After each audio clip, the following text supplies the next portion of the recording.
Vedel si o tom, že ak pošleš niekomu akúkoľvek fotku, vie si do 5 sekúnd zistiť tvoju presnú polohu? Vie to byť veľmi nebezpečné. Predstav si, že si na internetovej zoznamke píše mladé dievča s nejakým pedofilom, ktorý sa vydáva za chlapca jej veku.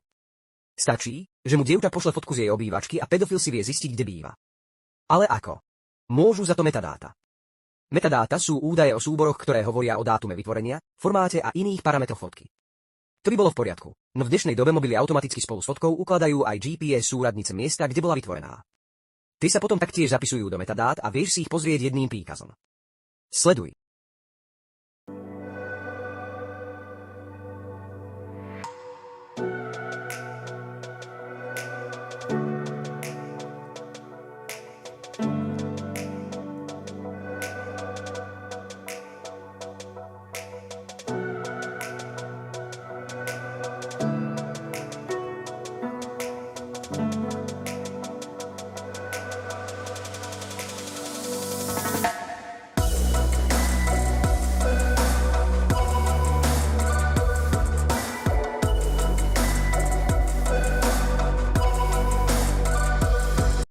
Našťastie, Messenger a Instagram automaticky mažú GPS údaje po poslaní fotky kvôli bezpečnosti, no veľa platformiem to takto nerobí.